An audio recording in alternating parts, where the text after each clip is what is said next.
Hey everyone, and welcome to the first video in what is hopefully a series of a walkthrough of the wargame Natas, hosted by OverTheWire. And if you haven't heard of OverTheWire, I strongly suggest you check it out at overthewire.org.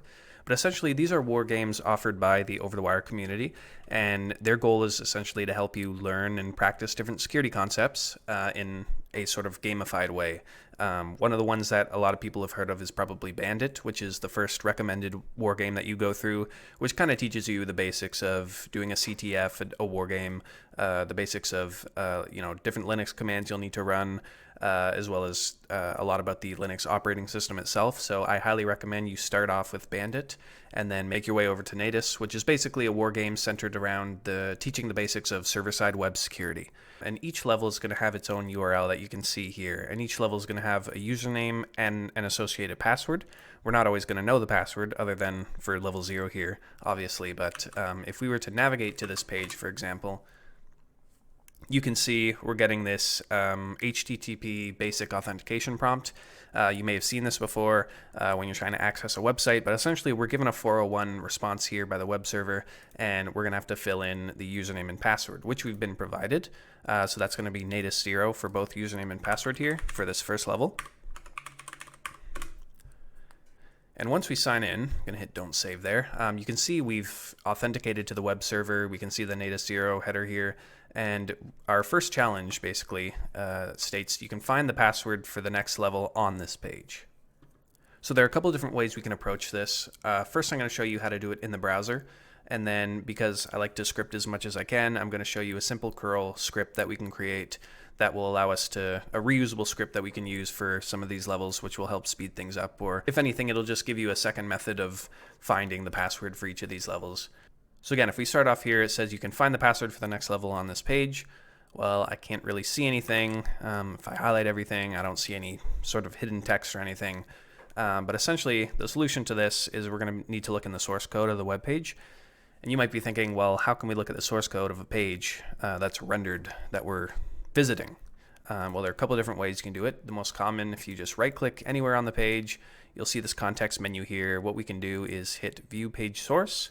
Another way we can do this is just hitting Control-U on the keyboard. So if we hit Control and U at the same time, we're going to be brought to this page where you can see in the URL bar here. So that's going to take us to the actual source code of this web page. You can see we're getting the same sort of thing on the rendered page. We're just seeing the HTML code that makes up the page. So if you actually dive into this source code here, it's quite a simple website. We have the HTML opening and closing tags, for example. We have a head tag, which we can ignore for these challenges. But then if you look in green, we're going to see what are called HTML comments. And you can identify these, obviously, with the green text here. But they will have an opening and closing. You can see these two dashes. The opening will have an exclamation mark, and then the arrows. So when you see this, you know this is an HTML comment, typically used for organization in the actual source code itself, to leave useful notes for development and such. But something you often see in the CTFs and sometimes in the real world are, things like credentials, emails, different things that can be leaked within HTML comments by accident. And these things are not properly disposed of before things go into production. So it's actually an avenue of information leakage. And you can see in this case, we have an HTML comment here, the second one here, and it says the password for Natas1 is, and then we have this long string of text, which is the password. So this is going to be the format of password we find in this war game. Each level is going to have its own unique password. And for this, we can copy this down and we can actually use it to log into Natas1, which we can access just by changing this to Natas1, for example. So again, a very simple solution here for this level. I'm going to go over quickly writing a script for this, just so we can reuse it in some of the upcoming challenges. All right, so you can see I got a terminal window open here, and something I like to do is just create a simple directory structure for this war game, just to keep things organized, something I always recommend. So I'm just going to make a directory here, and I'm going to specify the TACP flag, and that's just going to create all the necessary parent directories that we need to specify here. And you can call this whatever you want. I'm just going to call it OverTheWire, and then we'll create a directory for each level. So I'll just call this Natas0, and then we'll cd into that, just the main Natas directory. Now we're here, we can actually create our bash script. So I'm just going to do vi natas.sh, and that's going to bring us into the vi editor here. And since this is a bash script, I'm going to specify bin bash. So now we can start off with our script. And just to explain what this script is going to do, just in plain English, which is always a good way to start off, logically thinking about how a script is going to be written. So basically what we want to be able to do to make this reusable is we're going to run the script, obviously, sh, and what we want to be able to do is specify a username and specify a password. And what that's basically going to do is put these variables into a curl command, and we'll be able to curl the actual web page for level 1, for example, level 2, level 3, and we want to be able to provide the username and the password in order to get through that HTTP basic authentication. So when we think about a bash script here, we're going to have different arguments, and the script itself is going to be called as argument 0. That is a variable that we can access within the script. Username, or whatever our first argument is going to be 1, and in this case, password, that's going to be 2. You can see they're in chronological order, starting at 0, and these are just built-in variables that we can access within our script. Just for good measure is we can check, hey, are any of these empty? Was username not submitted or password not submitted? And if so, we can echo out a warning message, an error, something like that. So how do we do that? Well, start off with an if statement, and then we're going to close in square brackets here. And then what we're going to do is put tax z, and that's going to check if empty. We're going to specify, obviously, this username variable, which is going to be the first one. Close that out in quotes. So basically what this is doing is if username is empty, or if this first argument is empty, or because the password can't be empty either, we have to repeat this process basically. So there we go, that's looking good. So if username is empty or if password is empty, then we're going to finish out our script here. We're basically, again, as best practice, we're going to echo out the correct syntax, the correct usage for the script. So we're going to say usage. If you want to use this script, you have to specify the name of the script. You want to put the level name or the username, and then you want to put password. So now that sort of makes more sense, I'm just going to delete these lines here. So again, assuming this is correct, we've called the script, we've inputted a username or a level name, and we've inputted a password. Else, we're going to, again, like I said, curl. And then I'm just going to close this out quickly before we return to this curl line here. So we can think about what we want to actually do with curl. And if you don't know what curl is, it's basically a command line network tool used to send and receive data to different web servers and such back and forth. But what we're going to be doing here is obviously we're going to curl the actual URL that we're given from OverTheWire. So you can copy and paste this, but I'm just going to put, and then again, because we're going to be authenticating, we have to specify the TAC-U flag. And then basically the syntax for this is going to be username, password, kind of like that prompt we got in the browser. But again, since we're using variables, we have some stuff to fill in here. So this is obviously going to be number 2, which refers to password. And then this is going to be changed to the first argument. And again, because we want to make this script reusable, we're not going to hard code in Natas 0 here. We're not going to hard code in a specific level. And because the level uses the same syntax or is the same value as the username that we're using to log in, we can just change that right in the URL there to use that variable.